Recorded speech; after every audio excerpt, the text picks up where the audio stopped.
Hello, my wonderful BIAFRAN brothers and sisters. So, greetings to you all, and I welcome you all to another day and another broadcast and another new Ubunga news coming your way. This message I'm about to read to my people, I have brought it here before earlier today, but why I want to bring it back again because I didn't make it as a point or the anchor of the news. Because it is very, very important and very, very necessary we illustrate and diagnose this particular message of our so-called brother, where his name be Benjamin Carlo from Abia State, and he happens to be the deputy speaker in the Zoological Republic of Nigeria. Make una hear wetin this man dey talk. This man is sending a warning. When I mean a warning, it's a direct warning, and I want my people to take one thing in mind, because it is out of the abundance of the heart that the mouth speaketh. Before this man will come out to say this kind of thing, that means they must have inner caucus meeting, because the Igbos are the only one who can betray their own self, even betray their own mama, simply because they want a position and they want the money. Yes, you can quote me wrong for all I care, but that is a simple truth. It is better for you to be in a party that controls federal purse. Deputy Speaker sends a warning to the Igbo and the Biafrans. Now, this kind of people, you will expect them to go at the national level and speak about the release of Martin Nnamdi Kanu, or at least to even make a comment concerning the issues of Biafrans, or even make a comment concerning the marginalization the Biafrans are passing through, or even make a single comment concerning the killings that are happening in our areas. Deputy Speaker, do you know what it means? The president, the so-called president, is the number one. Number two is the vice. Number third happens to be the what they call it, the Senate president. That is number third man in the country. Then this man happens to be either number fifth or number sixth. After the deputy Senate president, the speaker, and him, these people are among the decision makers in Nigeria. This man, as for all I can know, if my memory serves me right, all the invasion of our people, all the invasion of all the local governments, the states and areas, both in Obingwa, in Okigwe, in Arochukwu, in what they call it, Izombe, and the rest of them, including Mbano and Mbise. This man, as number 5th or number 6th man in the country, has never for one day raised up his voice at least to condemn the killings. What people are out there is always looking for P2B to condemn killing simply because P2B consider election and lose. Despite the fact that I'm not a partisan, neither am I supporting any party, but let's call a spade a spade. We the Igbos, we are the problem of ourselves. That the people, that so-called people who have said we send them out there or voted them to represent us are not doing anything that will warrant us to listen to them or even believe or to agree with them that the Fulani called the government of Nigeria can be able to do anything to the Biafrans or to the Igbos. Look at what he's saying, sending a warning. In other words, he's trying to tell the so-called politicians or the legislative we are just managing that they should turn wherever the belly face. You know, you see how he put it, that the party that controls the federal purse. In other words, trying to tell other ones, either the ones who are there for Apoga, we get Apoga, we get PDP, we get the APC, okay, APC for them, and we get Labour Party in the southeastern part of the country. And all of these people have representatives at the national level. Is it what a reasonable, a right-thinking man at his status supposed to be saying?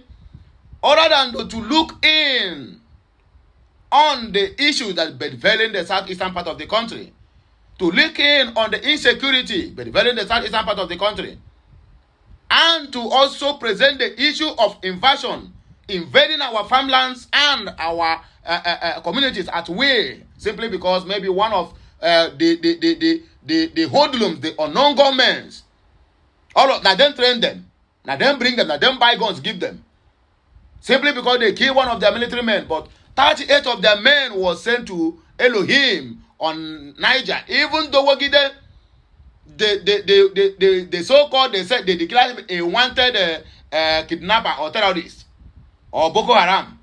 He went to the site. He said he's very close to his house or to his camp inside the bush, and take a picture with the video that goes viral. Till today, the federal government of the so-called Zoological Republic of Nigeria have not said anything concerning that issue. Nobody even looking for the Wogide. But when they will come and tell you now, we are with 1 million naira, 100,000 naira bounty on the head of the Bokide. That video, Nigeria know how to track. It's only that they don't want to work. All our police say, forget about the military, the navy, or whatever. The police can track where that video is being taken, or any axis around that area, and get that man arrested. But they cannot do it. Buratai have come out to let us to know that it was the politicians who initiated the terrorists and bandits in Nigeria. So it have turned to it's a cash cow that anyone who feel that is not politically relevant can just create a kiosk in area where he'll be making billions and millions of nairas, and the government will not put eye for them. My wonderful Biafran brothers and sisters, I beg you, anyway, we do, I beg at the comment section, please help me denounce, or just write what a sudden exit of Benjamin Kano from Abia State, because from at this moment he has been disowned as a true Biafran or as a true Igbo man. He's now, to me personally, he's an outcast. He can never represent us, whether at the federal or at the local level. Happening right at this moment, he is warning the Biafran people that we must face where belief is, that hunger and they carry us patrol up and down. Oh, how the mighty has fallen. Anyway, I beg you make on hear the news the way the tech talker make it no be like say that what would I call it? Make it not be like say na propaganda can bring for now. Make on hear them according to the news. Like this message, share it, comment on it, and subscribe to my channel. Please at the comment section. Remember, disown Benjamin Carlo. We have disowned him. Is now an outcast as long as I am concerned. I don't know about you. That is my own ideology. The Deputy Speaker of the House of Representatives, Honorable Benjamin Kano, that is honorable, that is not honorable, has advised the people of the Southeast to join the All Poverty Congress APC. Look at the concern of the country. They are calling people to join APC. Kalu argued that it was irrational for the region to pitch its tent with parties that form the minority, adding that it is time to look at the bigger picture and move away from regional politics. The lawmaker stated this during an interview on Flow 94.9 FM at Umaya. Carlo said that he took bullet for Bola Ahmed Tinubu in the Southeast before during the presidential polls. He argued or urged politicians from the Southeast who belong to other parties like PDP, APOGA, and Labour Party to join the APC, as he believed there was more room for them in the ruling party. He argued that the Southeast voices are diminished at the national level because 4 different parties control the region. His words, APC will be stronger now in Abia and in the Southeast than before. This is the time for those sitting on the fence to hop in before it becomes late, because we are bringing the type of leadership that will recognize your stake. It is better for you to be in a party that has control of the federal pulse, because that way we can lobby better. When we go with the splinter group, our voices are low. We must leave regional politicking and go national politicking. If we do more for APC, APC will do more for Ndibo. One party country loading. If you people don't know it from today that before the end of this regime, my dear, no any other party that will ever raise their head in this country. If you doubt me, go and write it somewhere. It will happen. Imo resident deserves a better governance. Peter Gringori Obi laments at the campaign rally in Imo State, Owerri. The presidential candidate of the Labour Party in the 2020 general elections, Peter Obi, has said the people of Imo State deserves better governance than what the current administration offers.